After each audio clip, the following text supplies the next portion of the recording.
Hello and welcome to Conversations with the Voice of Reason. I'm your host, Benjamin Boyce, and today's conversant is Thaddeus Patrick, who is a convert to Eastern Orthodoxy and a counselor and somebody with a long time dialogue with his own psychology and the psychology of others. And in this conversation, we continue with my investigation of Eastern Orthodoxy and talk about the aspects of orthodoxy that contribute to mental health, to self-discovery, and to becoming, generally speaking, a better, more fit, and perhaps even happier person. Again, Thaddeus is a seasoned counselor, and if you like his vibe, I'm sure he'd be up to speaking with you. So links to his work as well as his socials are down there in the description. Without further ado, here is Thaddeus Patrick. Thaddeus. Why did I have Thaddeus? Twitter, I use the 3-bar cross emoji as the T, and people every once in a while think it's Thaddeus because they don't realize that that's a T. Okay. And is that a bestowed upon thee name? Yes. Yeah, my legal name is Shay. Yeah. And then I converted to Orthodoxy 7 years ago. Okay. And so my patron is Elder Thaddeus of Vitovnica. Of what? Vitovnica. It's a town in Serbia. Oh, wow. Okay. Is that a part of your heritage genetically or historically? Or? No, that's my chosen Orthodox patron. Okay. So his book was incredibly influential to me and inspired my coaching practice that I do today. Okay. Yeah. What quality, or how did you find the book? Maybe there's a story there. I Bible college graduate, and about a year afterwards, when some of my friends introduced me to Orthodoxy, they I like to say, tricked me into going to a monastery with them. Yeah. And I hated it, but when I was leaving, the monks gave me a copy of the book of his life and teachings. And that was the first Orthodox thing I encountered where I was like, whoa, there's actually something really interesting about this. And that book later was just very influential in my life, to a lot of my mental and spiritual stability that I found. So, yeah. So Bible college, huh? That's something we share. Yeah. What decided you on that, or were you conscripted? I was in a state of I have no idea what to do with my life, and I was working in youth ministry stuff. So I originally went there to get a youth ministry degree, and while I was there, I realized that I had more of an affinity for psychology, and so I switched majors, and very glad I did. Because becoming Orthodox evangelical style youth ministry just does not have very much relevance. Wait, so isn't evangelical youth ministry, isn't that psychology, or is it's all reverse psychology? But you wanted to study positive psychology. Games, like how to run games and how to manage the misbehaviors of youth, and so yeah. That doesn't sound... A lot of outreach programs. Okay. It's for a certain person, but I guess you have more of an intellectual thirst, hunger? Yeah. And I'm a very big, personal growth person. I want to understand myself. I want to know what's going on in myself. I want to know why I'm so unhappy with life. And those are the questions that my coaching practice is people with existential problems come to me where they're just spiritual seekers sometimes, and people who are asking about theodicy and do we actually exist? Are we living in the matrix? Just weird stuff like that I myself ran through a lot. So yeah, I like that world, but especially how to harness the things that happen to us and find meaning in them and grow. So yeah. I think I probably should describe myself as very interested in the intellectual, but I think I was someone who was so inundated with that. I was very rationalistic, and I've switched to being someone who's very experiential. So I think of my life more intellect stopped being the chief, and now it has its like little spot at the table. Yeah. But I'm a very experiential person these days. Yeah. So, is that so?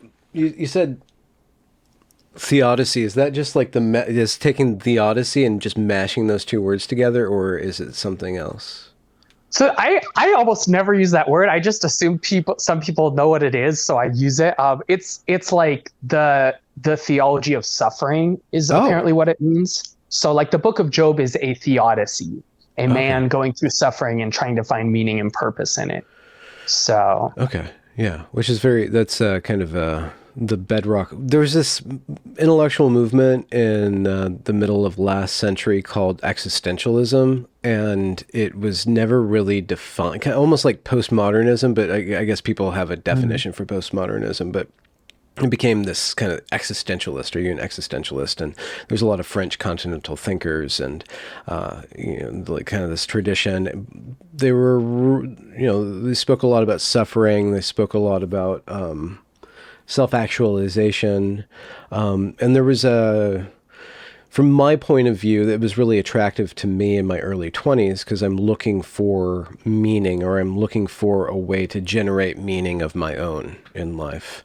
And what I stumbled upon, I don't know why, but was through narrative, even though I really liked philosophy and thinking, and poetry as a form of expression. It was narrative that kind of bridged the gap for me. And so when you talk about your experiential, how else would one convey that or make meaning out of that without using narrative? Or wouldn't narrative be like the way to do that? Or is there another way that you formulate, I guess, opinions or points of view? Or how does the intellect serve experience? That's really good questions. Something I've said often, I would love to make maybe a YouTube video about this at some point, write a blog post, I don't know, put thoughts out there. But I would say that the archetypes of stories, kind of the Joseph Campbell Hero of a Thousand Faces thing, is something that kept me Christian during my like intense questioning phase between Protestantism and Orthodoxy, because, for example, I looked at the Hindu claims about like being the one universal consciousness, and I was like, this isn't the everyman. This isn't the hero we see in all stories. This is more like the invasion of the body snatcher's hive mind, which like all of us being unified to the point of being one whole individual doesn't really win us over. And the opposite extreme of this is like a radical individualism. Like one is we're actually all one self and we don't know it. And the other is like this radical individualism that I just would say from my own experience isn't a productive life. Like when I live for me and myself and I'm worried about my individuality and I'm in a constant state of protecting it and defending it, it doesn't produce a good life. And the in-between of those is the Christ figure and the Trinitarian figure, which is the individual who lives for the other. And that was something that kind of like, as I'm looking at stories and I'm like, we all have these different intellectual interpretations of reality. Like Buddha is encountering suffering, Job is encountering suffering. All these people are coming away with different interpretations of why is life like this. But when I look at the people who are the heroes in many stories, and across religions where people don't agree on religion, but they're all agreeing, like they're watching the same movies and they're all agreeing on what the virtuous character is. And that's not, we have some stories that are horrifying, monsters are the heroes. But there's a weird universality to all this. And also when I see people die on their deathbed, they had a confident self-image and then they lived in orientation to the beauty and well-being of others. And that really swayed me, that I said, okay, this is the truth, and what satisfies me, like what brings me peace will look something. I theorize it's going to look something like this. It's going to look like individuals living for the whole. They are individuals, but they live for the whole and the beauty of it. You're bringing a lot of things up. So I guess intellectually you went from youth ministry to psychology, and then did you intend to be a coach or a counselor or a practicing psychologist, or was it at that point in college, was it just to learn? Was it just like kind of satisfying your curiosity?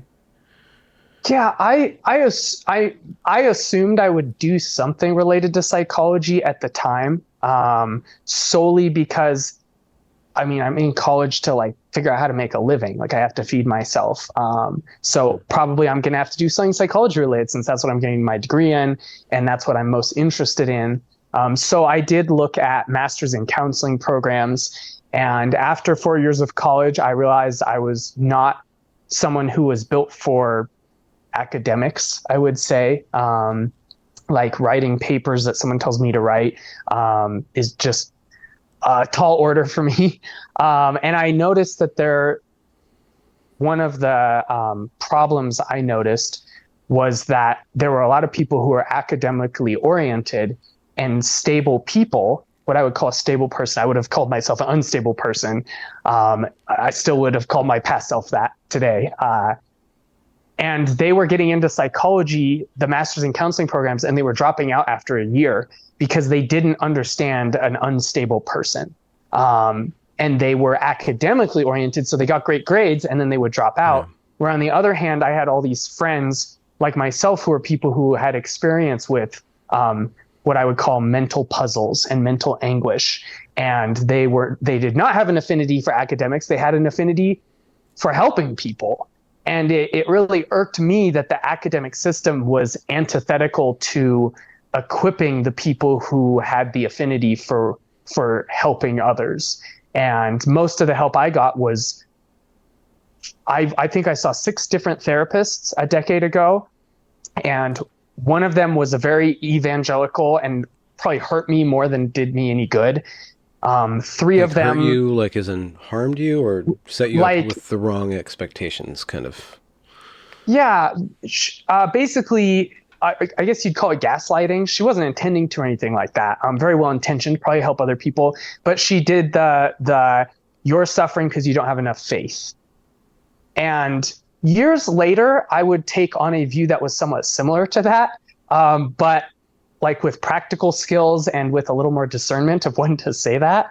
But I walked away just like discouraged, like either she's right and I don't know what to do, or she's wrong and I don't know what to do. And either way, I don't know what to do. Like I've not been given an answer.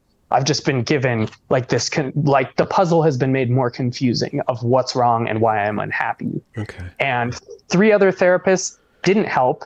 And 2 of them did help. And most of them I could tell had an overlapping affinity for people and academics. But most of the people that helped me in my life were people that would have never been able to get a master's in counseling.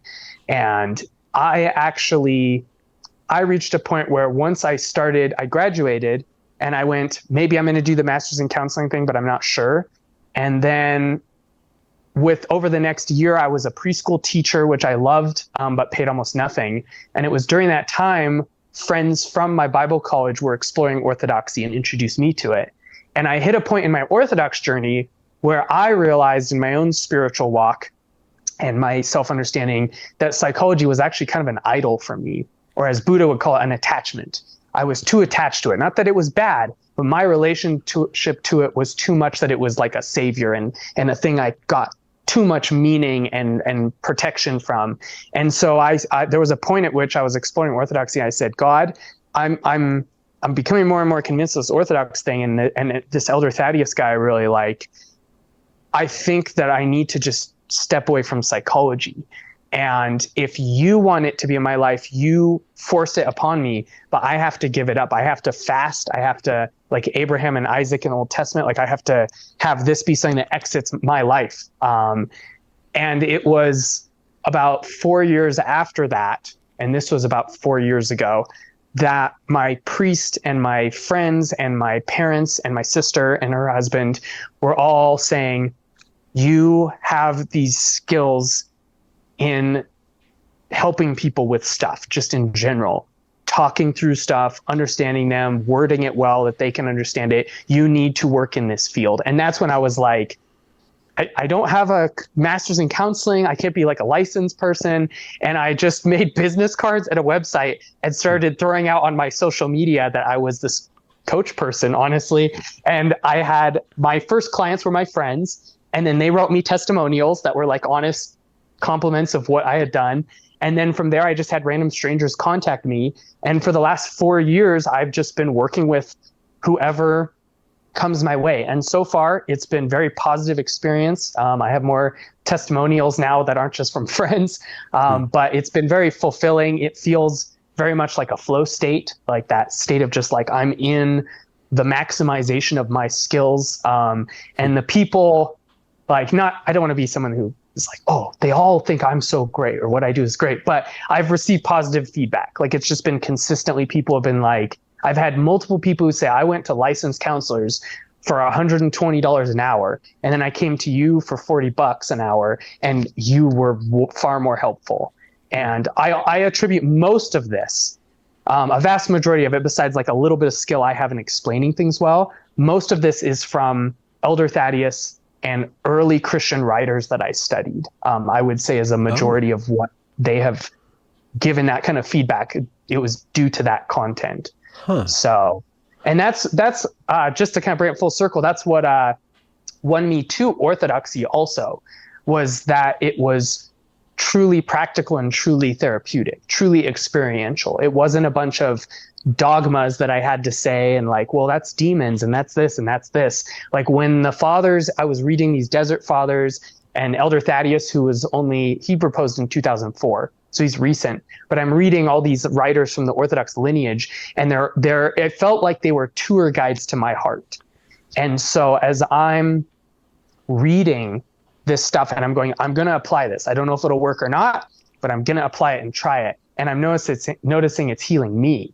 And then that's the kind of stuff I've talked with a lot of clients about. So it's rooted in my own experience. And sometimes I have to tell them, hey, I don't have experience in this. Like, you might want to talk to this person or search for this kind of therapist or whatever. So, again, you brought up a lot, but I just want to make one footnote. If somebody's saying that they've paid somebody else $120, and it's not as valuable as $40 they're paying to you, it's a compliment, but you should probably raise your rates. And day before yesterday, I spoke with your friend, Michael Witkoff, who's Brother Augustine on Twitter and on YouTube. And we had, that was our second conversation. We had one and published in August, and then we just had another one. We tried to tackle dogma, but we got sidetracked. And I ended up, talking a lot more than I normally do about my spiritual life and that aspect of my life.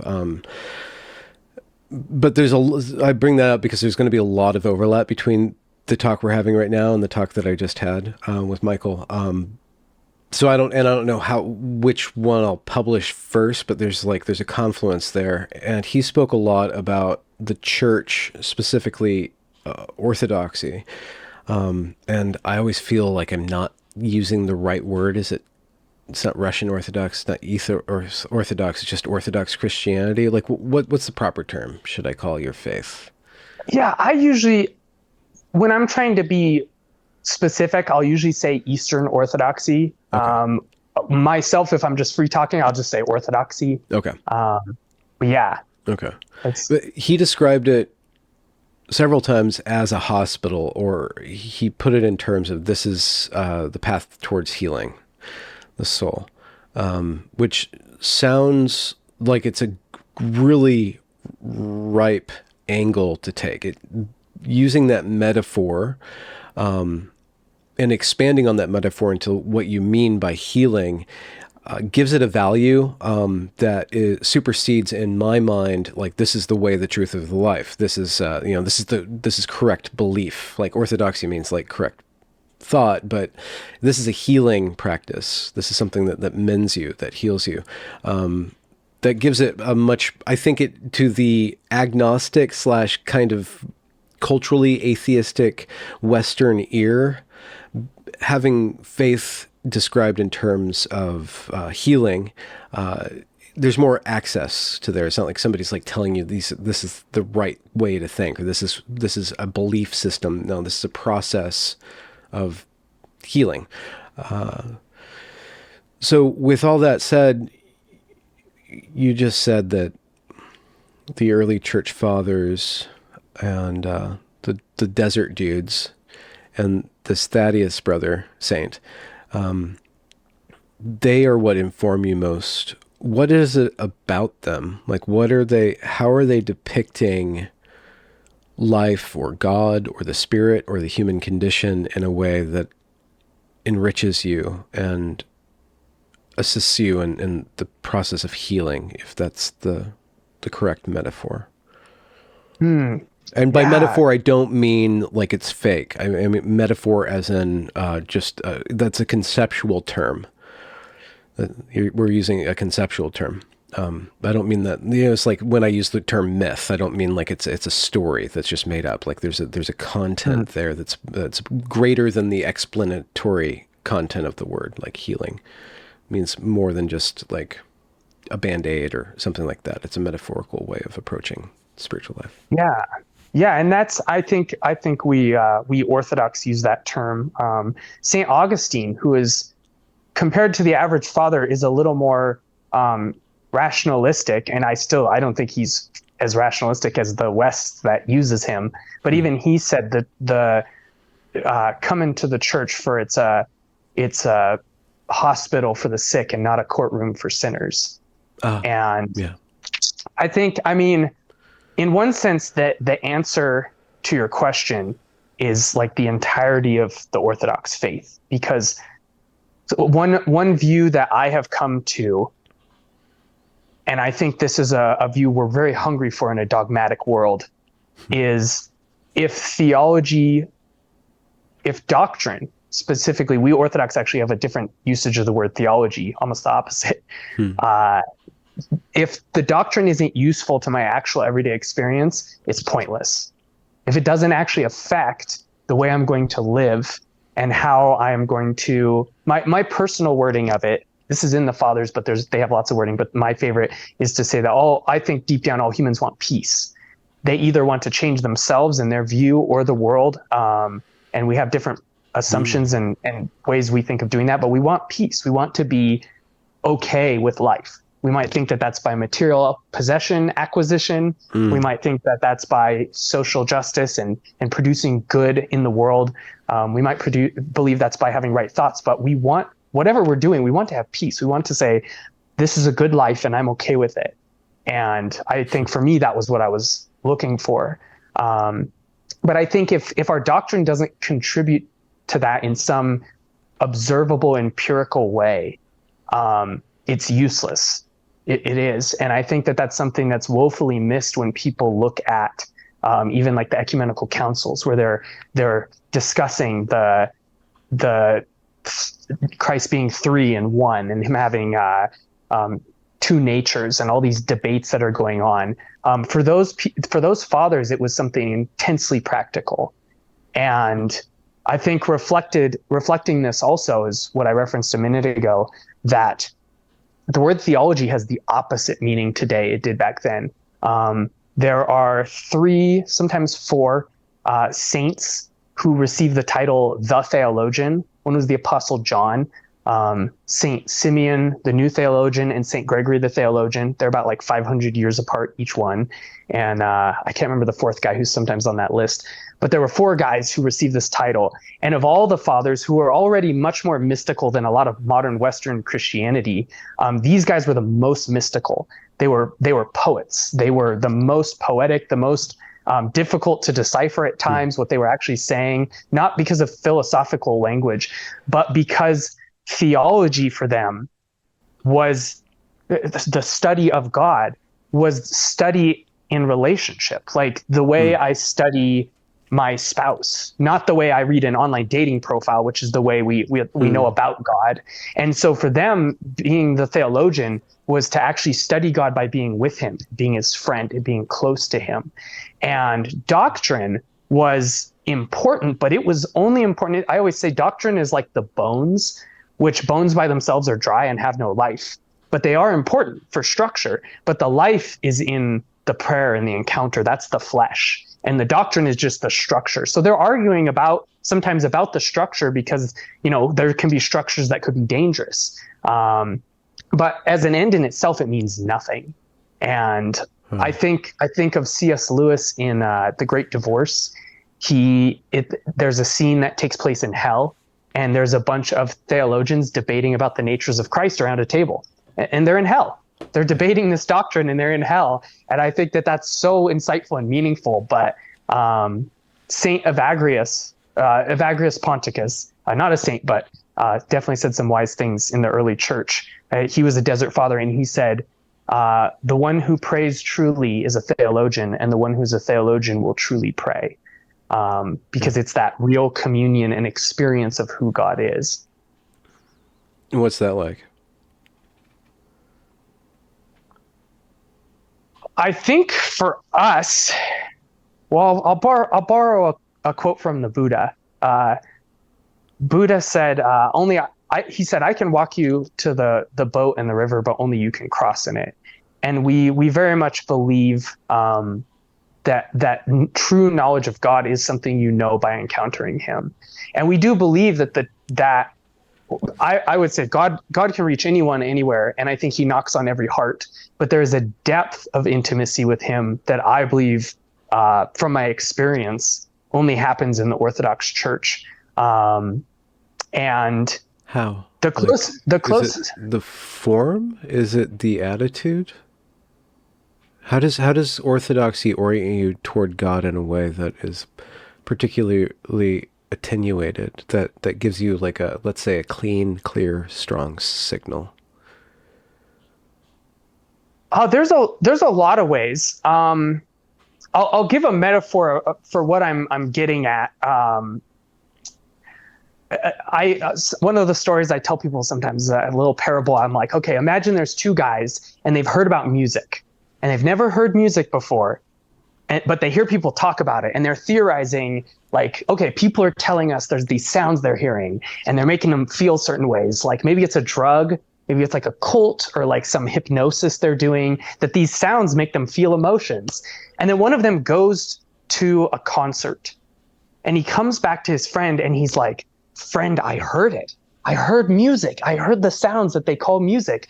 And the other guy's like, oh my gosh, what was it? And he's trying to explain to him. And he's like, well, let me tell you what they did. They took these metal strings and they pulled them real tight and they ran another string along it and it went hee haw, hee haw. And when I heard it, I felt like I was in love. And the friend is like, dude, I think you're crazy. Like, why would sounds make you feel like you're in love? And the other friend goes, okay, never mind. Okay, there was another thing they did. They took an animal skin and they stretched it real tight and they hit it with a stick and went boom, boom, boom. And when I heard it, I felt like I was like a warrior, like going to war. And the other friend's like, dude, I think you were on drugs or something. Like, why would a sound make you feel like you're going to war? Like, it doesn't make sense rationally. But for those of us who've experienced music, no explanation is needed. When you hear music, you know what it is. No one gave you a philosophical argument. No one gave you a proof. You didn't have to read a book. You're an infant. You're in the womb and you hear it. And fetuses react to music. There's something so deep about it. For us Orthodox, the encounter with God is the deepest, most ineffable reality that there is. But I'm not saying like literally we can't talk about it. But like just to know, like at the end, there is this thing that is beyond all language. Yeah. But certainly on the way to that, there's lots of things we can describe. And to answer your question, like in a more tangible way, because we certainly need tangible answers. That's part of what the incarnation is. God, who is ineffable and beyond us, reaches down to where we're at. Yeah. So that should happen. And we know that. Otherwise, it does sound like dogmatic brainwashing. But one practical answer to your question is Father John Bear, one of our priests, he talks about the moment that Christ is on the cross and he is experiencing every kind of death, not just death of the body, but death of status because people spit on him and shame him, death of friendships because his friends reject him. Peter denies him 3 times, death of comfort, because I mean, it's not just like my life is going to end. He's also being tortured. Like all these kinds of deaths, he is experiencing all of them. And I know that if I was in that moment, having been treated so unfairly, that if I looked out on those people, what I would be like, God, show them that they were wrong about me. Show them they were wrong. And what he says is, forgive them, Father. They know not what they do. And a lot of us are out there seeking things like, what's the answer to the universe? What's the divine? You know, trying ayahuasca or whatever it is, all these spiritual seeking things going on, going to gurus. And for us and for me, that phrase right there is the vision of the divine. Like it's only words and stuff, but it's a vision of the divine. The fabric, the Christian claim and the Orthodox claim is that the fabric of the universe is a triune entity whose only interest, no other interest except love, except uncompromising, relentless care for the well-being of all three members in the Trinity and of everything else that exists. And in practice, what that means is that every way in which I personally am not like that is a moment where I call out to God in repentance and I say, God, if I was bearing you, I would be just like that. If I was fully expressing your image and your likeness, which is what I was built for, I would express that. And I'm not that. And I'm not beating myself up. I'm not like, oh, I'm so disgusting or anything like that. I'm just in total broken honesty before you. I'm not that. And I want that. And the more I come to you through all these things the Orthodox Church provides, the more I have the hope of that. And all these saints, like my patron elder Thaddeus, people saw in them that they had that love that would say, forgive them, they know not what they do. I could tell like 100 different stories of saints who all exemplify this, and some of them were modern and people witnessed them. But that's, for me, the fulfillment. And even outside of Christianity entirely, I notice the people that die on their deathbeds in peace have that kind of love. And they, even though it's not that level, they live for others and they find peace and joy in that. And psychology notices it. And going back to the stories and narrative, all our hero characters are like that. I think of in anime, Goku and Naruto, these selfless characters. I think of just all these, I could point to, anyone can think of these stories, Marvel superheroes, whatever, but the heroes are always the one that say, I will give my whole life for the beauty of this person and whatever maximizes it. And so we Orthodox believe that God, even though we'll talk about it in these different ways that are simplifying for humans, wrath, anger, we believe that above all those things is that God literally loves everyone. He loves literally everyone. And the church fathers actually say he loves the devil.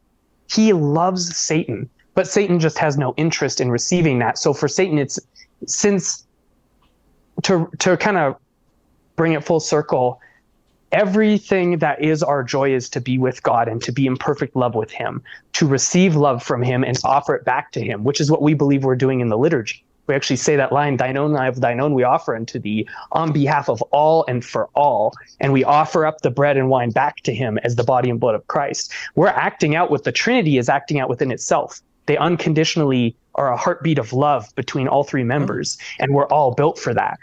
So, but if you don't want to engage in that, God is, forgive me for being crass, but God is not a rapist. There's no love in force.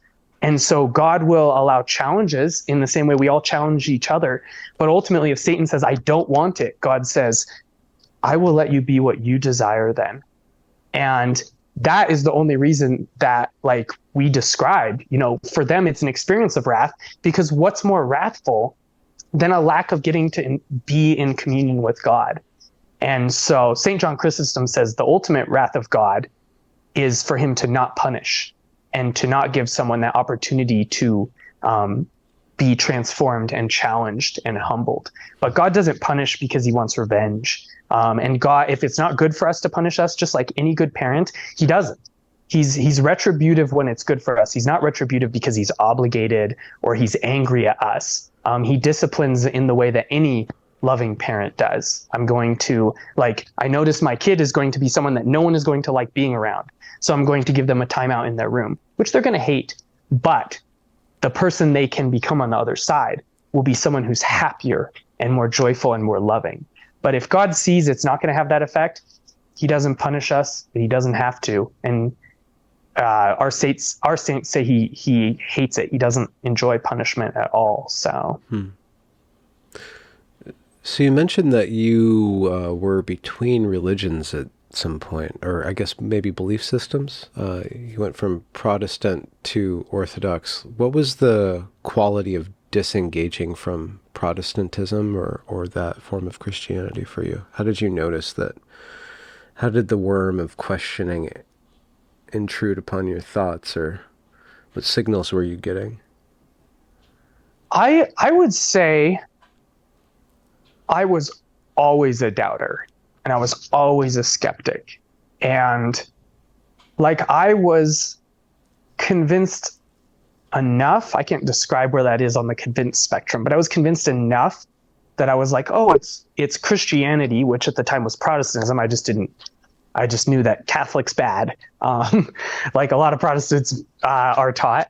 But I remember being like 4 or 5 years old, and I visually remember this, and sitting in the back of the car as my parents drove us to, I think we were attending a Presbyterian church at the time. Didn't know what that was not even until I was like Orthodox, because Bible college doesn't teach that, because it would discourage you if you understood that all these people disagree with each other. But anyways, I was riding in the back of my car, and as my parents were driving me to church, I'm 5, so my sister was 1 in probably a car seat. And I'm looking out the window and I'm like, God, I'm not 100% sure that you're there, but I don't think you're mad at me for that, because like I do want to be sure.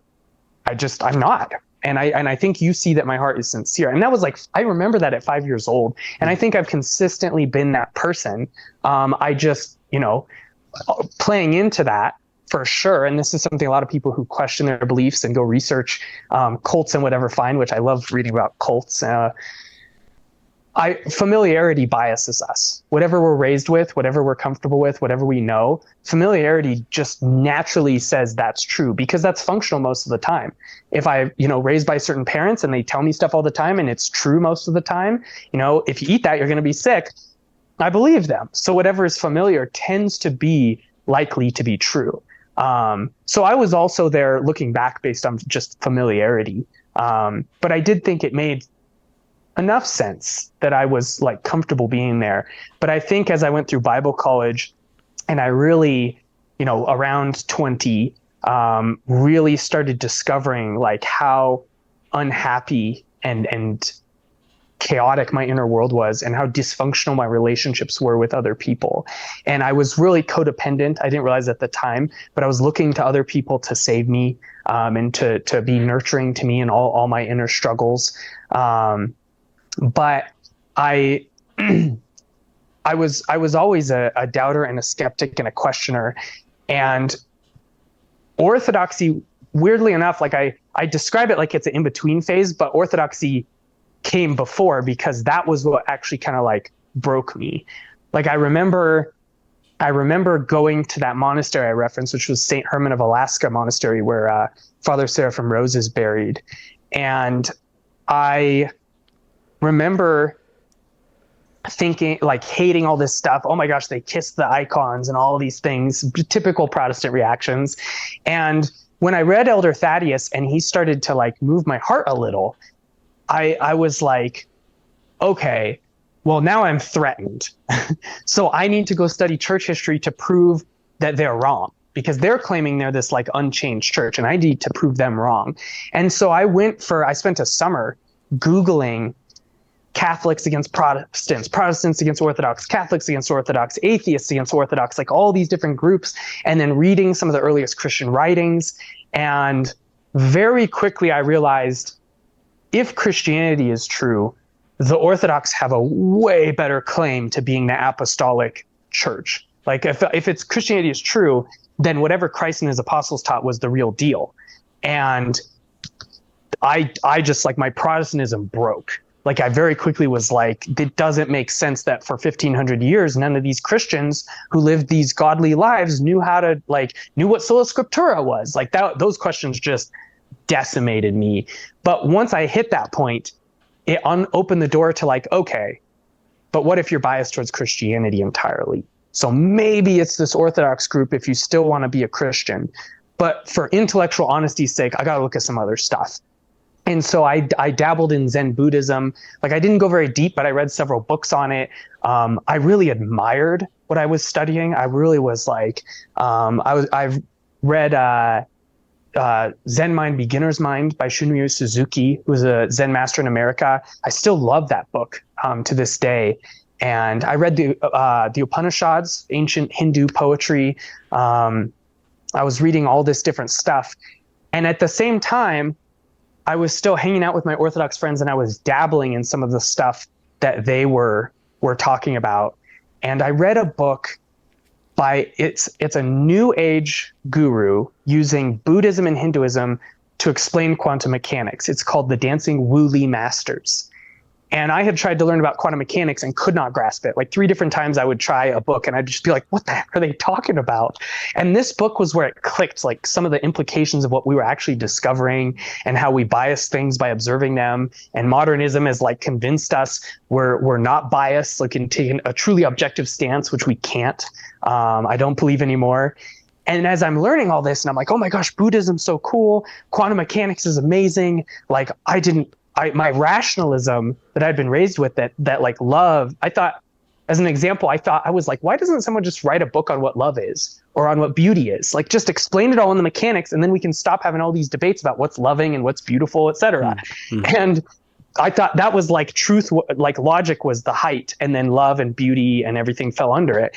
And as I was reading this stuff, I realized I had it backwards, that I liked logic and the intellect because they were beautiful. I liked them because they helped me love. It was actually the beautiful servant of these things rather than their master.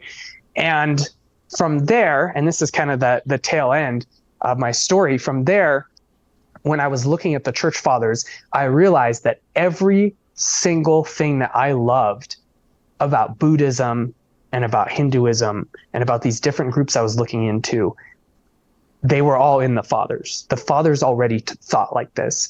They, just as one example, St. Gregory of Nyssa in the 4th or 5th century said, concepts, something Buddha talked about all the time, concepts create idols. Buddha would say conceptualization creates attachment. Concepts create idols. Only wonder truly comprehends anything. And I remember reading that and being like, not only was I like, I think I like Orthodoxy, but I was like, I can accept Christianity and also say that these Buddhists I read were right. Like it was a win-win for me, because I was like, I love this Buddhist stuff and I feel like I have to invalidate it. And here was these ancient Christians saying exactly the same thing. So, but I've always been a skeptic. One of my favorite of the apostles is Thomas. And in Orthodoxy, we do not shame doubt. We only say it's bad when it's an excuse to do evil, but which is why there's a psalm that says the fool says in his heart there is no God. But when you read the rest of the psalm, it doesn't describe a man who's like, I intellectually don't believe there's a God. It says the heart. And what it describes is a man who lives how he wants and mistreats people.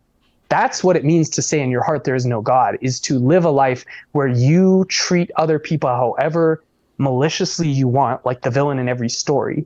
But doubt that's sincere, doubt because you want the truth, that's holy.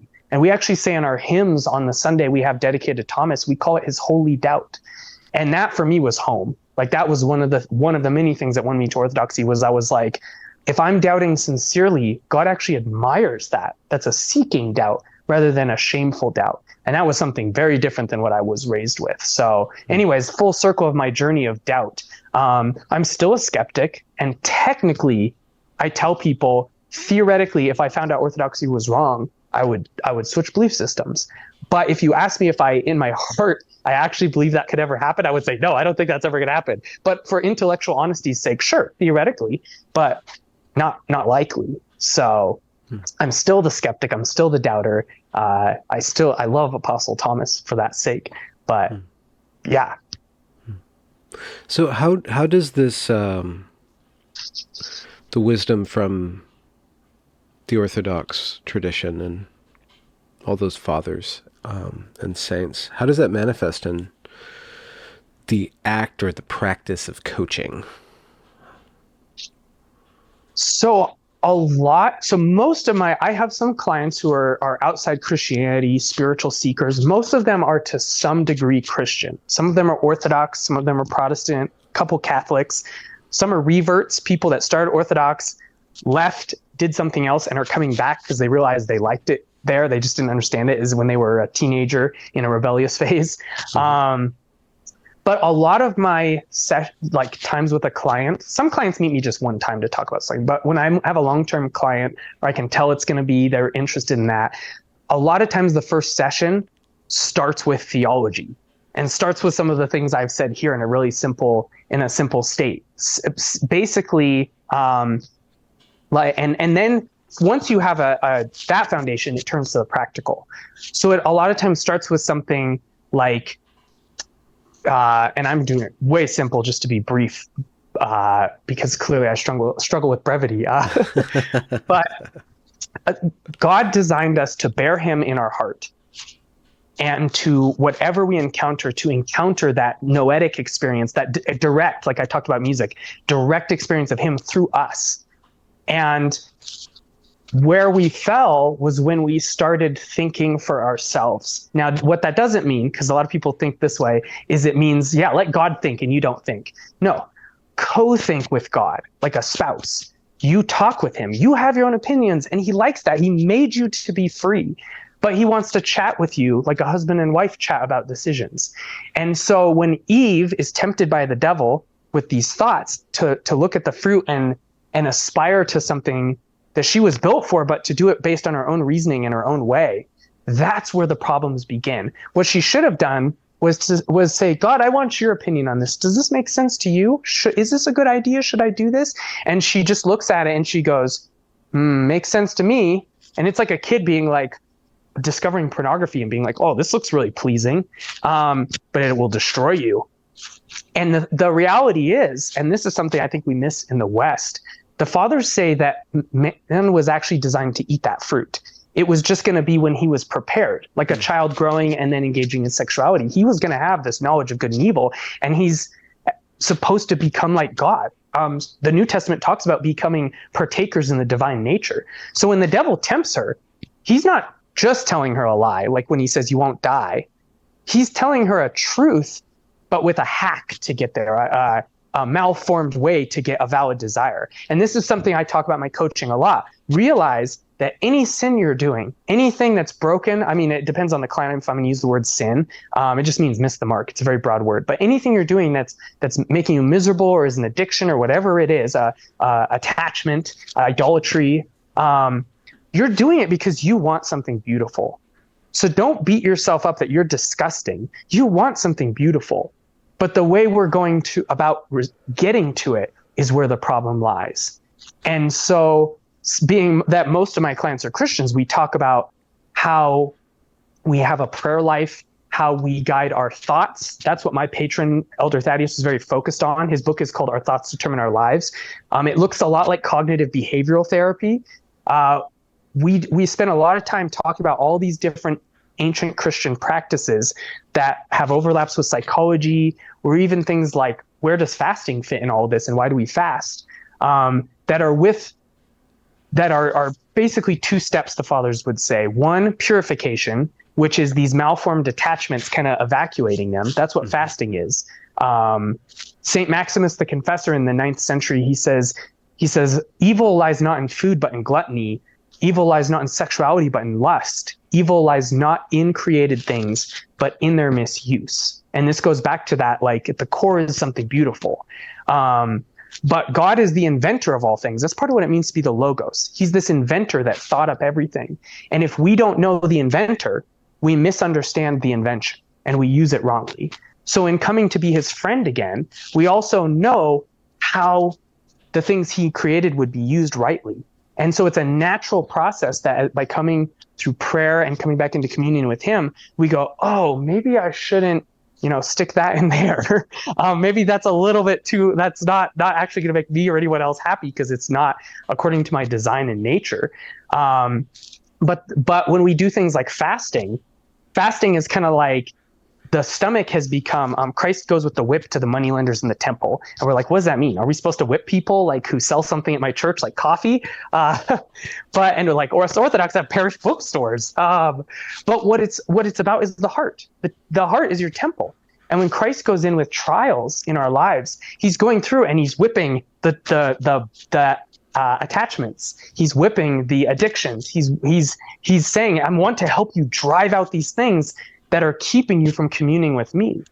And fasting is one of those things. Not because, it's bad to sell things and not because food is bad, but because literally me, Thaddeus, personally, I have gluttony is one of my main sins. I eat too much and constantly.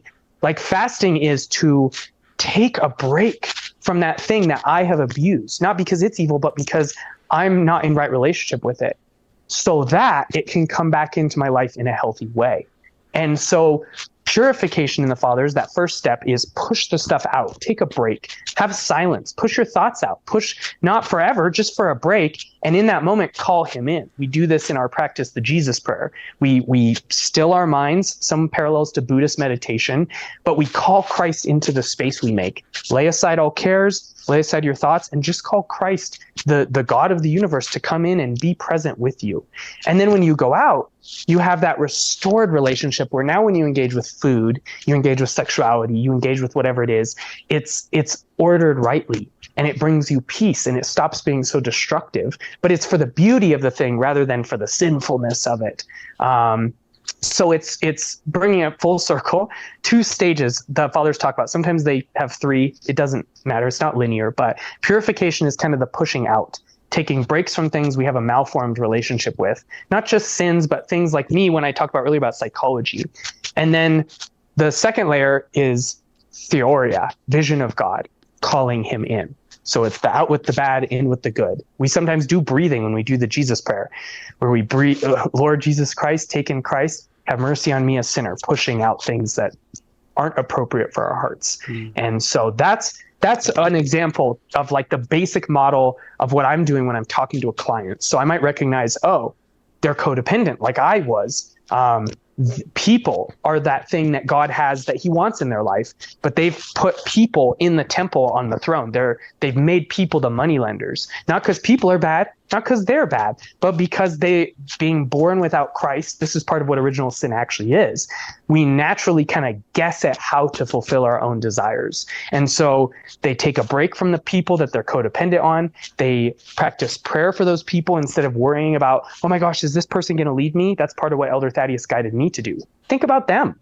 Stop thinking about like this fear that if I don't please them, they're going to leave me. Think about them. When you're in their presence, go, Lord, what can I sacrifice? And if I need to leave them for their sake, help me to do that and fill my heart with you. So this isn't me making them my idol. This is you being given to them. Otherwise, I'm a vampire. Otherwise, I need life. I need blood, which sounds a little scary, but like that's what we're doing in the Eucharist. We get life from Christ because the Old Testament says the life's in the blood. If I don't have him, I become a vampire and I drink blood. I drink life out of other people. And those people who think they can rescue me, this is what happened with me. People who are rescuers, that's their thing. They drink blood by looking for that victim rescuer triangle. We're talking about a spiritual reality. They look for those people who need help. And they think, oh, I'll be happy if I fix people. And they can't do it without God either. And then I'm that person who's like, yes, fixie people, come fix me and hug me and give me all my emotional needs. And we just eat the life out of each other. And then we both end up frustrated at each other and unsatisfied. And we move on to the next victim that still has blood left in us for us to drink. And so we fast from that blood, that making too much of creation. We say in the service, worshiping the creature rather than the creator. And we instead push that stuff out and take breaks. And we call Christ into that space. And then we actually function in creation as priests, where everything that we encounter, rather than us having the experience of us drinking the life out of it, receives life from us. And feels, wow, like when you meet a person in Orthodoxy who's lived it a long time and you're like, you have a peace. I know I'm safe with you. I know that I could insult you and call you filthy names and you would still love me. like you have that love of Christ. And the first priest I ever met had that energy, and was one of those few things that drew me to Orthodoxy. Was I was like, you could say anything to him and it wouldn't faze him. He just cared about me, and I could feel it. And yeah. So anyways, that's a lot of examples, but like that model is the model I'm operating from, like individually identifying what's the beautiful thing this person is pursuing, and how is the pursuit without Christ leading to them actually being really unhappy, and how do we, one, return to Christ, fast and return to Christ, but also operate in a way that actually brings them back into a right relationship with that thing. Yeah. Can I, thank you for that. Can I have you, carefully turn the microphone away from your shirt unless the microphone is two-sided? I think just by flipping the earpiece, it's just rubbing against your shirt. Okay. I'll try and just the earbud. You might be able to twist it once so that the microphone's facing away from the shirt rather than facing at the shirt. I keep resting my arms on it, so I'll try not to. That's fine. Do that anymore.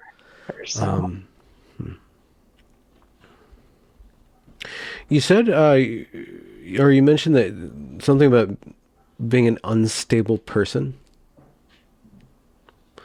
Like, what does that mean? What's the content of that? That could be negative, like you can't stand up for yourself, or you're always breaking down, or, you know, like you're fluid, or maybe you kind of like some sort of borderline personality, or like you're always just like, whenever you're talking to somebody, like they become a container and you don't have any essential shape yourself. You just, you just assume the shape that you're given. Or it could be the ability to conform to other people, to conform to different environments, and to grow up, to go through that, mature through that, and see that as a positive attribute rather than a harmful or self-harmful attribute. It could mean all these different things, but what was it for you, and how has the process of rectifying that been for you? I would say some of the pieces I've given earlier in a more negative sense, like I wasn't at peace, and I was a person who my mood depends on circumstances. Like as one is more attuned with Christ, and one sees that he loves you and that he has a good plan for you, the more you live by that, the more you don't have reasons to be terrified and afraid. And I'm a big believer that that's not something you can just tell people. Because like I said, I had that person who said, we don't have enough faith in Christ, and that's why you're so stressed. And like I said, I kind of have that view today. But the problem is you need the empirical. You need something you can, Christ says, taste and see that the Lord is good. He doesn't say, read and believe blindly, or I told you so. Like he's like, taste and see, like go do science, do a spiritual experiment, and see if this is true. And I would say, and the result of that was more stability, more consistency, that my mood is not dependent on the circumstances, that there was one saint who talks about, like, you think it's loving because you do these nice deeds for people, but when they don't respond how you wanted them to, then you're angry. And he says, that's proof it's not real love. It was self-serving. It was transactional. And I noticed that the longer I live this Orthodox spiritual life, I've been around Orthodoxy 9 years. I've been Orthodox 7 years. You know, I still have a lot to work on, but I can say that there's been change. And so when I try and do something kind for others, I'm less blown and tossed by the waves of the sea of how they react. And so stability is a lot of these things. Fearfulness. I was unstable because I was afraid. I was unstable because my happiness, my mood, not even real happiness, but mood depended on circumstances, and circumstances change. The universe is fluid. It does what it does, comes and goes what may. So. And so we spoke a lot about, I guess, your coaching practice and then your internal life. What about the intellectual aspect of faith? I think I've asked several believers this question. How does the operation of the mind, reading, thinking, discussing, how is that a form of worship, or how is that a form of communion with God? And then how has that developed for you? Yeah. Well, I would say anything rational, intellectual is just from the devil. um, I would describe it as everything that we have. God wants us to hold, but He wants us to hold it lightly, not to clutch it tightly, or not to say this is worthless and throw it away. Like whatever happens, even our sinfulness. This is a very common theme in Orthodoxy. Even our sinfulness is something that God helps us find value in. Like we're supposed to war with it, but in that warfare, something impeccable happens, which is its own conversation. But intellect should be held lightly. And before, intellect was something I grasped tightly, and if I let go, I'm going to fall kind of feeling. And now intellect is something where it's like, no, I'm standing on the rock, like to borrow that Christian, that biblical metaphor. He's the rock. I stand on the rock. I can hold this lightly, and I can use it, and I can think about things, and I can take guesses and be like, maybe this is what's happening in the Old Testament. And I can, do science, which is a use of the intellect. I can, come up with hypotheses and test it. And but how I used to be was, well, we tested this, and so we know it for sure. Like that what becomes scientism, if you've used that expression. But now I can be like, oh, we did this experiment and it means this. No, maybe it doesn't mean that. Maybe it actually means this. Maybe that experiment was done wrongly. My intellect being challenged doesn't threaten me as much as it used to. Like I'm not terrified if something I believed was absolutely intellectually true is wrong. And when I come up with intellectual theories, I think, oh, maybe, this happened. I can take it or leave it easily. But it also is beautiful, and that's the center. I could be too attached to it, or I could say it's ugly and pointless. And in the middle is to hold it lightly, to say, wow, my intellect is beautiful. I want to be creative with it. I want to use it. I want to involve it like a tool, but I'm not going to grasp it and make it my savior. And the thing I have to have these intellectual answers. If someone comes up to me and says, I think Orthodoxy is wrong and I think you're going to hell. Okay, cool. Like maybe you're right. I don't know. I don't think you're right, but you don't think I'm right. But like, let's talk about it. You enjoy the beauty more of what you do not devour, I guess would be one line that I would say. When you don't devour a thing, but you still see its beauty, you see much more of its beauty. One of the things that happens spiritually when we, clutch and we grasp and we don't have Christ, the inventor, the Logos, revealing the beauty of things, we only see them according to how they can fulfill our desires. And this is what the word objectification basically means. Like I see a beautiful woman and all I see is that she's either going to fill my sexual needs or my emotional needs. She's not a whole person with like an infinite layers of nuance and things to discover. You could pick one thing in creation and you could study it forever. The infinite God made this infinite creation and made infinite people in his image. There's so much to learn. There's no bottom. And yet I look at someone and I'm like, I hope you think well of me. That's it. That's all they are to me, is just another little number in my YouTube fandom, or, another person that I'm going to speak to them and they're going to go, wow, you're so smart. Like that's all they are. We chop people up into just this little tiny sacrifice and we sacrifice it to us. And so what we want to become is people who have that stillness. Key part of the Fathers is stillness and silence, hesychasm, the art of silence, so that we hear God and we can have him more present in us. And then when we look at things, we're almost like floored, like, oh my gosh, there's so much in a tree. And that's not just something like we thought about intellectually. That plays a role. It all fits together.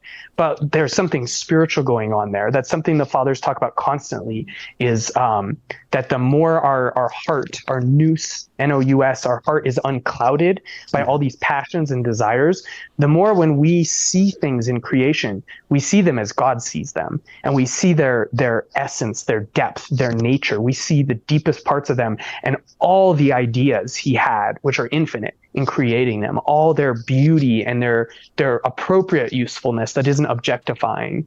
So that's something we're warring with when we're trying to heal, is that when we look at something, we go, this is either useful for this thing I want, or it's useless. And we do it with other people where they do something a different way than we do. And we're like, that won't fulfill what I would like. You want to have plans and a schedule, but I think it's better when things are open and unplanned. And I'm getting into like personality types here as a spiritual thing. Well, it makes me think about what you were saying about if a kid's annoying, maybe they're just annoying to you, right?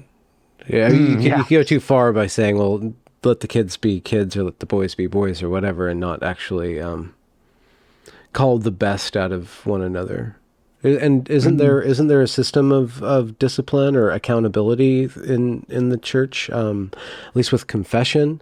Not that, and like there's a sort of corrective accountability process, right? Of calling each other to a better standard or calling out a person for being wrong or on the wrong path. Yeah. Looking at how the Orthodox Church actually does it, one of the themes I see a lot, and I think a lot of people in online Christianity, online in general, social media would like this concept, but a lot of fathers and saints say, basically they emphasize let things be. Like it's mind your own business. Elder Ephraim of Arizona, who reposed a few years ago, very holy man, he said, like, criticism is a great sin.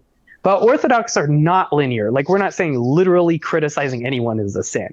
But he means like that attitude, that critical attitude that's constantly looking for other people's faults. Father Seraphim Rose says, if a man does not repent and look to his own faults, the devil will give him a new job to find flaws in other people. And so I would say that's kind of our default. And then when we correct, it's considered an exception. There's a time for it, though, but it's something where it's an exception. It's something very serious, like compromising the faith. It's... Sorry, spacing out there for a second. Well, I guess it's perhaps it's about... Okay, well, this is interesting. So you studied evangelical youth ministry, which you say was helping to correct the flaws of teens. So you guys definitely, there's got to be teens in Orthodoxy somewhere. At some point, there's got to be like kids that need a helping hand, right? So if a kid's going down, like drugs and sex and all that stuff, like there's got to be some sort of paternal discipline, right? Or how does the church inculcate a disciplinary attitude in the fathers, like not the fathers of the church, but like the people who are fathers who are Orthodox? Yeah, I think a big part of it is that there are where I wanted to go and I spaced out. There are people who are clearly assigned jobs. So if you are a priest, that's going to be the primary place where there's a lot of correction, loving, gentle, but you're going to be going to confession. You're going to be having meetings with your priest once in a while, where your spiritual father. Paul, the Apostle Paul actually laments in Scripture to one of the churches. He says, I'm sad there's not many spiritual fathers among you. And this is something that's very important, to have those mentors in that role. And so somewhere, bare minimum, it's going to be the priest, and it's also the father's role, and the mothers too, but especially the fathers. Like, it is the parents' role to be correcting children, to be disciplining them, to be guiding them. And there's bishops to correct priests. And when one of the bishops goes wrong, sometimes the people hold them accountable. Like if they're doing something very serious, heresy or something, a lot of times the other bishops all rally together to write letters to that bishop and say, hey, this isn't okay. But it's usually something where it's like, I like to start with, because you can see like the pastoral purpose. Like if you just say, this is how you fix stuff, some person who's new to Orthodoxy goes and tries to fix everything. And it's like they spiritually poison themselves. So I always start with, like, the saints tell us kind of default to minding your own business. Yeah. But then we do have systems. We do have penances. We do have calling people out. We do have instructions from Scripture on to call people out. So given that your first action, similar to Eve, going all the way back to Eve in the garden, she didn't consult God. Given that your first action was humble, sincere prayer before God, and you still feel convicted to correct, okay, then maybe gently and humbly go correct. But what matters more is that you consulted God. If the whole problem is that the loving God is not in our hearts, then there is no correction that can be good without that being the foundation. Okay. So no matter what you do, say, Lord, I don't know what to do. I think this with my intellect, and I don't think you think that's wrong, and I'm going to act on it. But, if I am wrong, have mercy on me and protect the other person from my foolishness and my presumptuousness to correct. And if I do say the right thing, soften their heart and help it not go to my head, not go to my pride and my ego. And suddenly I think I can go around correcting people. Protect me from my own act and keep and help it be pure. And if I'm wrong, help me to go apologize to them and take the accurate steps, but be with me. And may this act not separate me from your love, like actual encounter of it, or separate this person. And that kind of prayer, man, if I lived like that, if we all live like that, even just from a totally secular side, like if I just went purely, say everything about Christianity is wrong. If I was just a secular scientific psychologist looking at people saying that kind of self-talk, the world would change. People would be so humbled, even if they weren't talking to anyone. But of course, I'm like bordering on blasphemy to make a point by my own worldview. But I think it's an important point to make. Like, this is the order of the world. And I think the order of the world, unlike the blind faith concept, the order of the world and whatever is the actual truth of what's going on are going to line up. The hero and the true religion are going to line up. The narrative hero, the archetype, like all these things should line up. So when psychology notes that these humble people who are constantly thinking about others are the happiest people, it makes sense that the very entity that formed us was of a similar reality. So I can never accept Allah of Islam because he's like the villain of every story. He's egotistical, punishes people. You do one wrong thing and he's mad at you. Like, he's like all of the worst father figures. He's like all of the mob bosses in like crime television shows. He's like every show I watch where there's like a nasty villain. He's a lot like Allah. And every hero I love is a lot like Christ. And so for me, those things are very compelling. It all lines up. It all seems to be one whole. And that's what compelled me towards Orthodoxy. It was like I had found the one center of all the truths of the universe, from Buddhism to my favorite stories to therapy and psychology. It was like, oh, this is the cross. This is the center, the pinpoint right here. You said that Thaddeus, I believe it was when you were talking about Thaddeus, you were handed a book by him and he moved your heart. What do you mean by that? What was being moved? What is it when one's heart is moved? Yeah, that's a good question, because a lot of times people can just make you really emotional and you think, oh, that's the Holy Spirit. Well, I grew up with that. When you were talking about music, I was thinking about, worship services, and one of the reasons that I backed away from evangelical church was that they were singing like love songs to God, and it was the wrong way to use music to enter into communion with God. God's not like your lover boy, I'm sorry, but that's just that was an aesthetic reaction on my part. I would say, as someone who was in that too and really liked it, I think you're picking up on something accurate. I could go off on that tangent, but I'll go back to your question. Of Elder Thaddeus, what moved me. I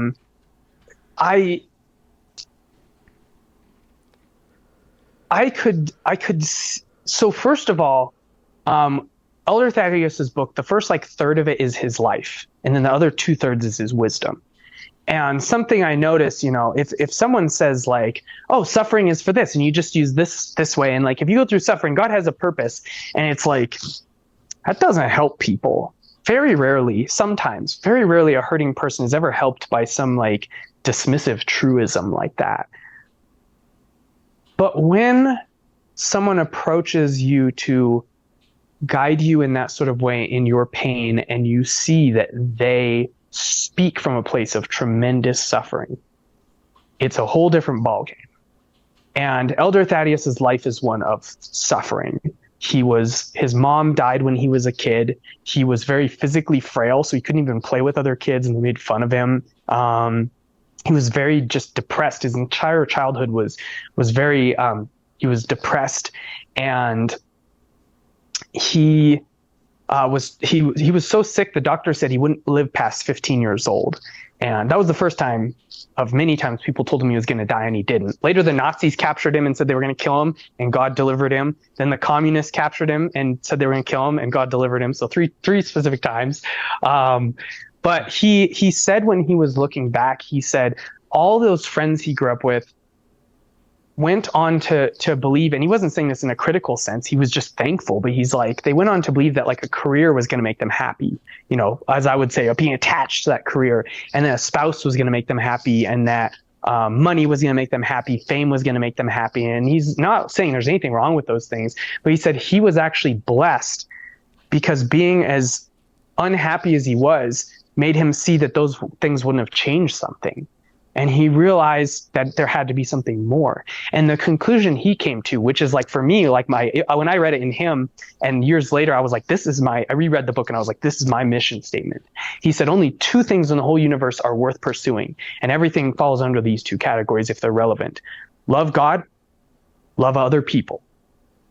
And everything else should be tied to that. If you do art, if you work a career, if you seek religion or spirituality, those are the two things that matter. And everything should be anchored under those: love God and love other people, which of course he's getting from Christ. But he realized just on his own that was true.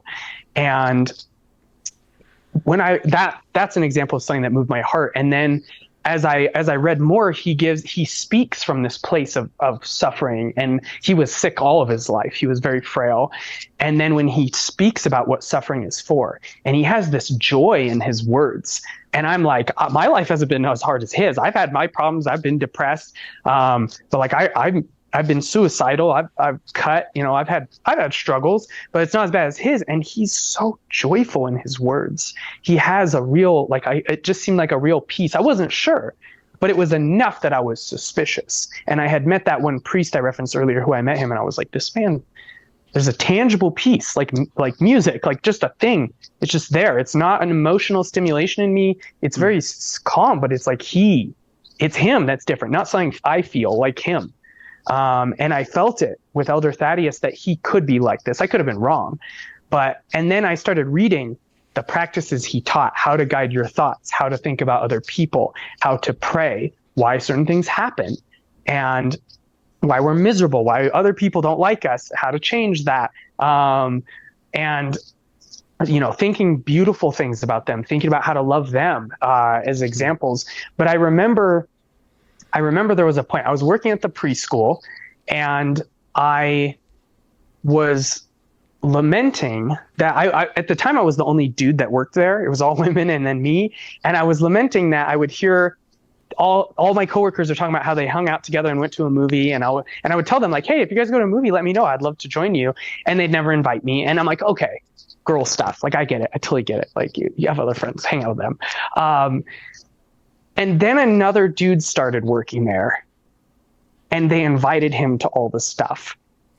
And I was like, this hurts. This sucks. And in retrospect, years later, I think it was just very different personalities. Like I was a nerd and none of them were nerds. He was like a jock. So it was like these just totally different personalities. The one girl I got along with was the other nerd, and we would hang out. But at the time, it just hurt so much. And I just felt such rejection. As a codependent person, like that was just like the worst feeling. And I still remember, it was one of those core memories. I remember like I was taking the dishes to the dish room to be washed. And I overheard him and the two other teachers talking about going to some movie that had come out last night. And I was just like, I closed the door and I walked down the hallway, and I was like, this hurts. Like, I feel like worthless. I feel like a piece of trash. And I remembered Elder Thaddeus, who I'd been reading for the past few months, saying, if something negative happens, it's a chance for your heart to be cleaned out. It's a chance that if you say, thank God, that your heart has a little more room for him, and you can become a little more loving to others. And I just felt this conviction. Do you want that? It's up to you. No one's making you. But like this life's gonna be difficult any way you slice it. So do you want to just feel really crappy? Or do you want to feel crappy and also say, thank you, God, because this helps me love you and love other people. And I could theoretically be that kind of person. And I grit my teeth and I still hurt. I was in emotional pain. And I just went, thank you, God, because this helps me love you and love other people. And I kept doing that. And not every time. And to this day, I don't do it every time, but I do it more than I used to.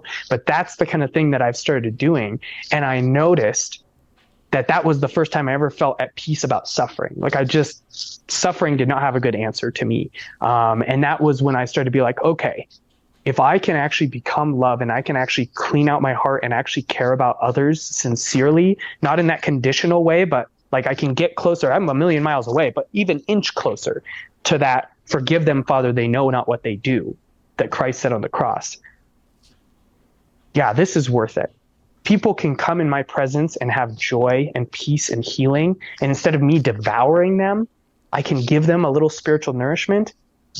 This is worth it. And that was the beginning of me becoming a stable person.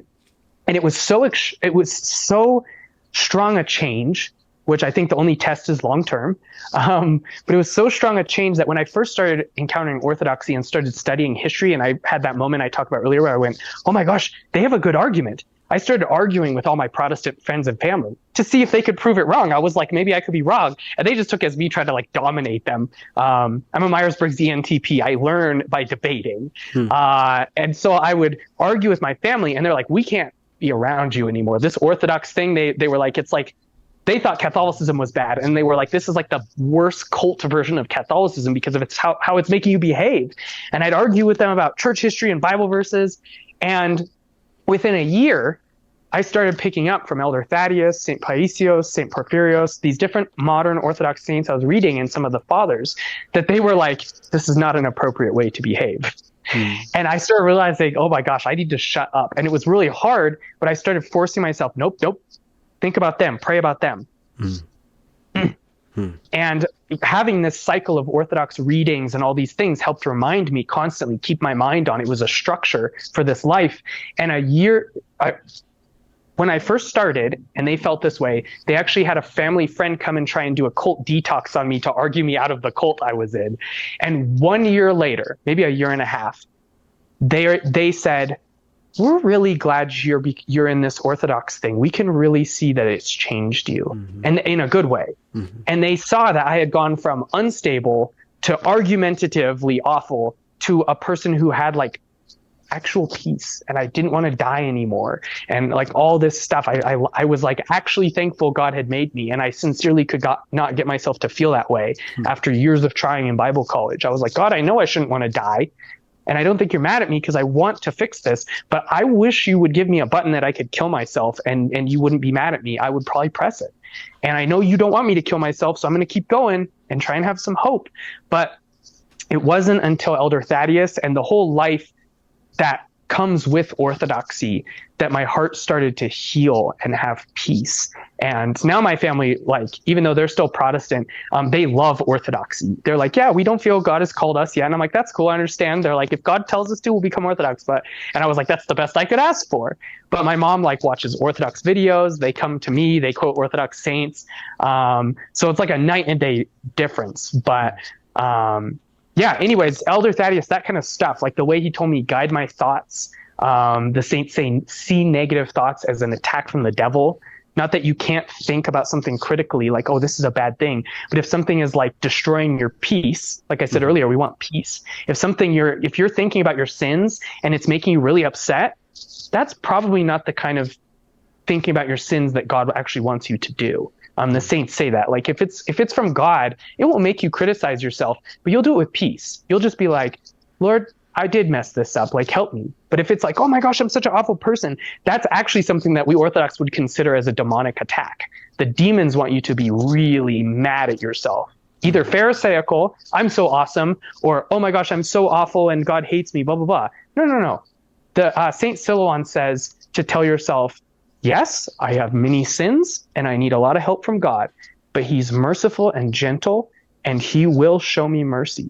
I don't know how much, I don't know what he'll do, but I don't have any reason to be afraid. I kind of add my own words there, but yeah. So that's part of the therapy too. What about public speaking?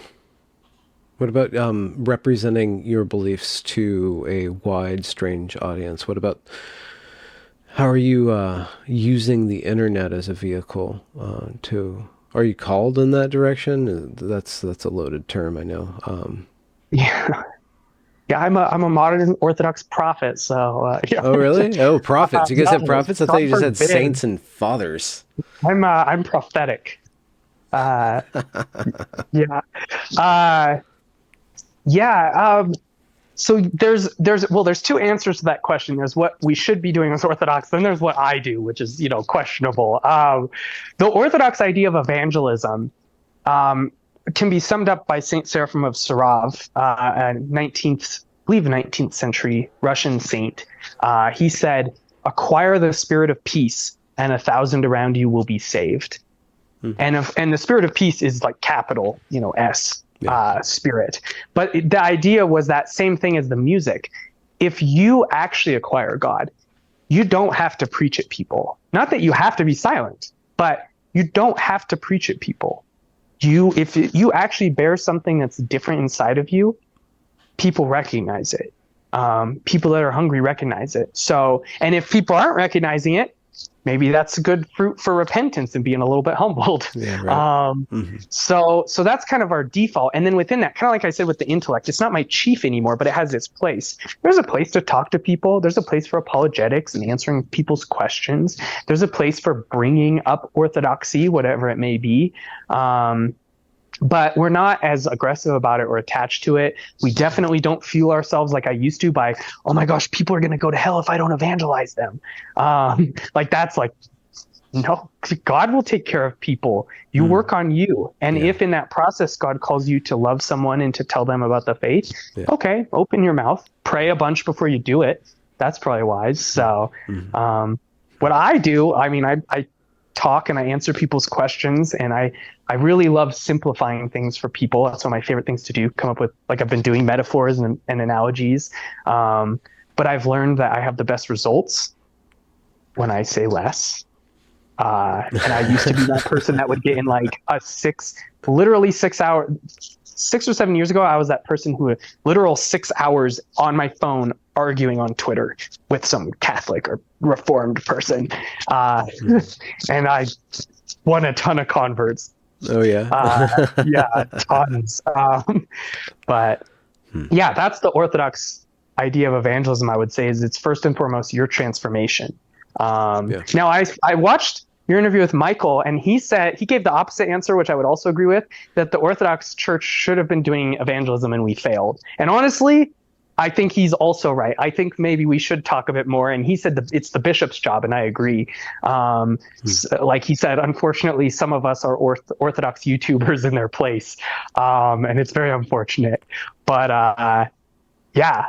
I would, and I know some of the history of it. A little bit of the history was priests came to America and they saw that America was very like freedom of religion, and so these priests and bishops of like the Greek and Russian church were like we don't want to make waves and be aggressive. That doesn't seem to be the American way. There seems to be like this mixing pot of religions, a melting pot of religions, and that's what they thought. So they tried to be chill, but it basically led to like too much passivity. And so that's kind of become the norm. And thankfully we have, priests, bishops, and people who are kind of like getting out there and having discussions and answering questions, because like Michael said, people haven't heard about Orthodoxy. And it's crazy. I can't believe that I went through Bible college and I had heard the word like a couple of times. And here I am like getting a degree in guiding others in the faith of the 2,000-year-old church, apparently, that I'm a part of, and I don't know the history of it.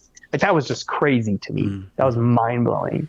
So there's definitely a place for the intellectual and the academic. And we have saints who are saints because St. Justin Popovich was a philosopher and he engaged in all the realms of philosophy. Father Seraphim Rose was talking to Hare Krishna people and all these different spiritual movements. He was talking about Tibetan Buddhism and Zen Buddhism.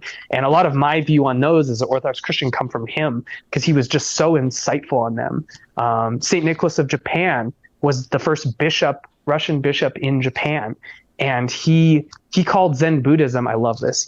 He called it the best of the pagan religions. And he learned about Zen and he took it in and he saw what was beautiful about it just as much as he said there was dangerous things about it. And that's, I think, for all Orthodox Christians, it's our job to be like that. Metropolitan Anthony Bloom, who was a bishop in the UK, he said what Christ did was he went around and he looked for the beauty in everyone he encountered. And his work was to draw out that beauty. And sure, he sometimes said, go and sin no more, but that was part of it. But his focus wasn't on these sinners. His focus was on how do I draw out the beauty? And even when he's harsh to the Pharisees and he calls them like a brood of vipers, some of them repented. Some of them realized I am kind of being a whitewashed tomb. I am being a brood of vipers. And St. Nicodemus came to him secretly and was like, I actually want to learn from you. So everything he did was always forgive them, Father, they know not what they do. It was always with the beauty as the center and then the peeling away of that which veils it and keeps it hidden to make it more manifest and grow. Mm-hmm. So now you are coaching. You have some blogs out there, some internet presence going on. Where do you think where do you think you're headed? Just gonna keep coaching for a decade or so, and then get on a boat, go to Serbia. I know it's different for everyone, but my life has definitely been, where does the peace come from? The peace comes from the Zen. I've been like, Lord, I could do the coaching forever. I could do something else. I don't know. I've talked with my last priest because I moved recently, and my current priest, Father Paul Trubenbach here in Salt Lake City. If anyone watching is in this area and has a chance to go to our parish, Father Paul is wonderful. Mm-hmm. Highly recommend Saints Peter and Paul Orthodox Church. It's amazing. Come say hi. But I've talked to him about possibly going to seminary. Whether I have all the gifts required to be a priest is, I have like a couple, but some of the other things that you need to be good at, I don't know if I'm good at. So we'll see. That's kind of pending. But that's an open prompt. It's a possibility. Yeah, I've considered it. I'm also, my current project I'm actually working on, and I'm only just trying to talk about it because I want to make sure it's been more set in stone. There is a Orthodox men's coach on Twitter who goes by Ilya Coaching, and he's a very practical guy. He's focused on like habits and disciplines. I'm the opposite. In Myers-Briggs, he's probably very S-type. I'm very N-type. I'm in the abstract, in the inner world, and our forces combined, we're a very holistic team. And right now we're working on a men's subscription Orthodox group coaching. One of the issues we run into is that people can't afford our coaching, some of the young men who need it most. Yeah. And so this would be a way that we could have a reasonable income, but could also help a lot of young men by providing them a service that's a lot more affordable. And so we would have, I'm almost finished with my part, but we're working on a curriculum that's first my section on the inner life and then his section on the practical skills. And it will be a video course that each week you watch one of the videos. And then each week we'll have kind of a webinar format and potentially have a speaker who's maybe an Orthodox priest or a nutritionist, or one of my friends is an addictions counselor, and have different speakers. And probably keep like an archive of these talks. Yeah. So it would be something where you just pay this monthly fee, and every week you have kind of a group, you ask questions, discuss the curriculum. So that's not guaranteed, but that's a work in progress right now. And God willing, it will come to productive fruition. Are you intentionally focused more on men in your practice, or is that how it's shaken out for you? Or is it? My practice has probably been 50-50, like when I think about it. Yeah. But he approached me with this idea, and his specialty is men's coaching.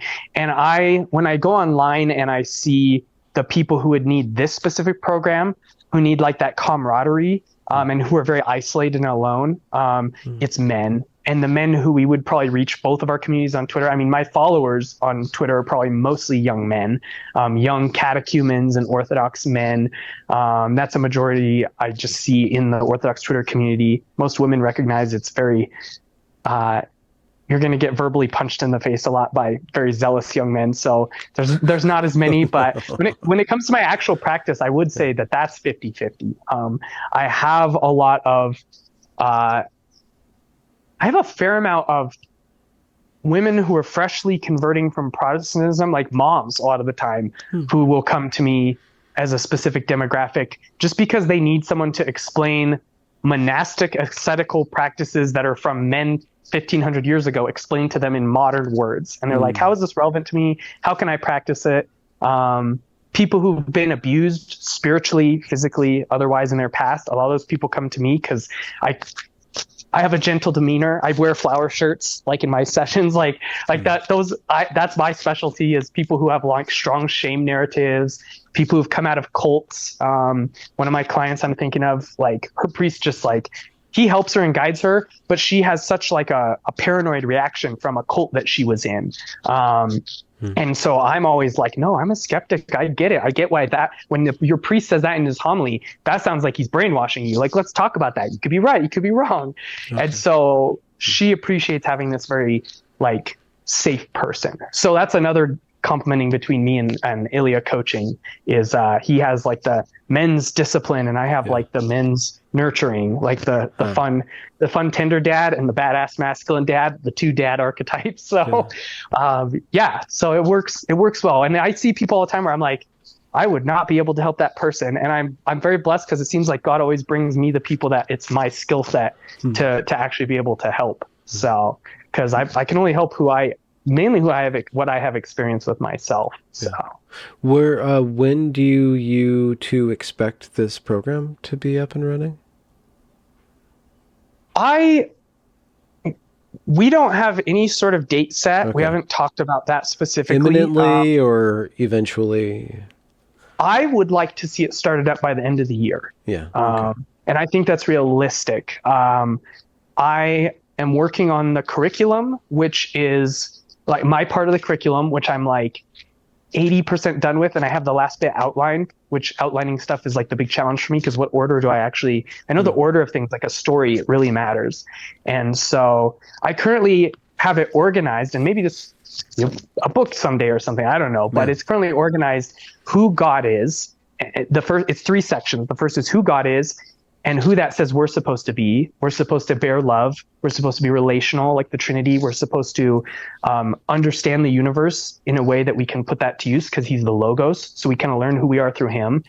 The second section is, and you kind of see me cover some of this in this whole discussion. The second section is mainly Genesis 3 and the fall, like what happens with Adam and Eve and how we replicate that every day. So it's kind of like who we're meant to be, how we fall from that, like in our everyday life, what keeps us from God. There's a section there about how the devil works and how demons attack with thoughts, according to the fathers.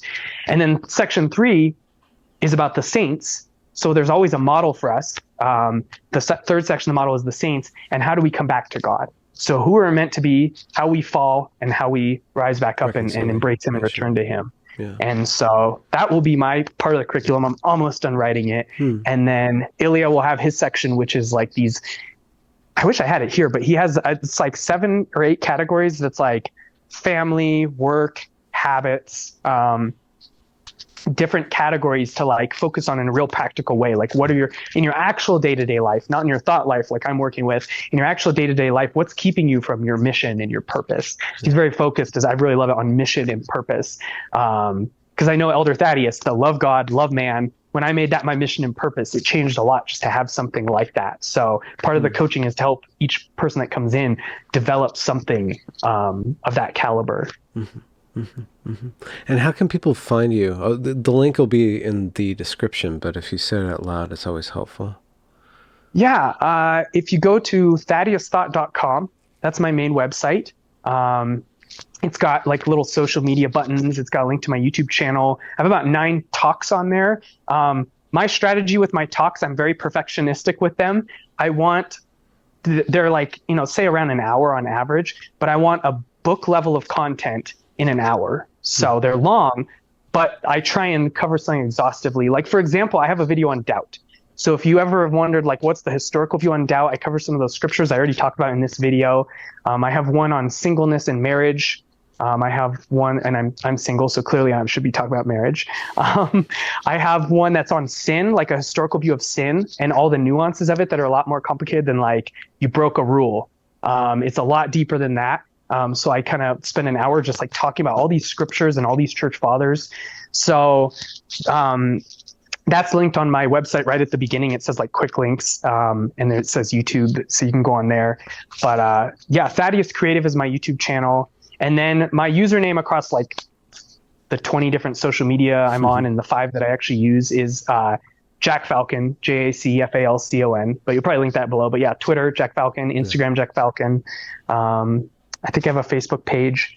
So, and that's where I find most of my clients. Most of my clients see a lot of patristic content and stuff about the integration of psychology and orthodoxy, and a lot of curious Protestants will just be like, this seems like spiritual support I'm looking for. And so they'll just approach me on social media. Yeah, that's probably 90% of my clients. Handful of word of mouth, mostly people who see these posts. So. And what is that behind you? Not the wood thing, but this container. There's like this container thing. What's in there? A guitar. Why?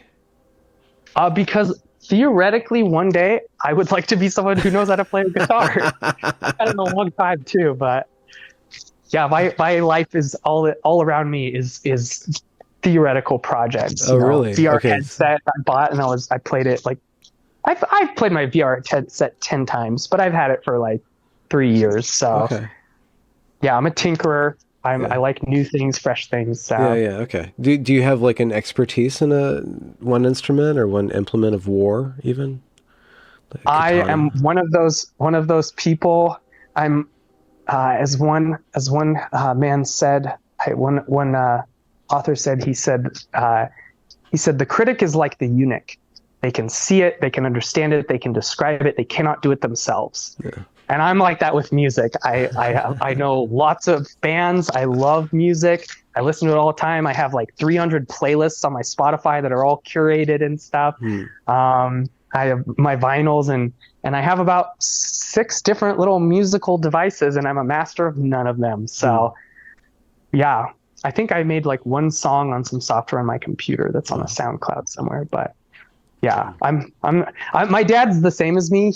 Except I'm the N type, like in my head, dealing with philosophy and psychology, and he's the doer. He's a general contractor, but he's a locksmith, glass worker, auto glass, sheet metal, plumbing, painting. He just does all this crazy stuff, and I'm like that for like ideas and abstract things. I know lots of different movies, lots of philosophers, lots of psychology books, but I've not dove that deep into many of them. So connected person. I like the web a lot. Yeah, absolutely. Yeah. Thaddeus, I didn't know what I was going to get, but I'm very grateful for having spoken with you and learning through you about your faith and I guess the practice of love, the practice of living out the spiritual reality of love. Sounds like there's a reality to what you're saying, but also a soundness in how you're saying it too. It's very edifying. So thank you. Awesome. I'm glad. I've been interviewed on a fair amount of Orthodox channels, and I feel like we went a lot deeper, which is kind of cool. Like, yeah, we dove really deep, which I enjoyed. So yeah, thanks for listening. No, absolutely. I'm going to end the recording. No. Boom. And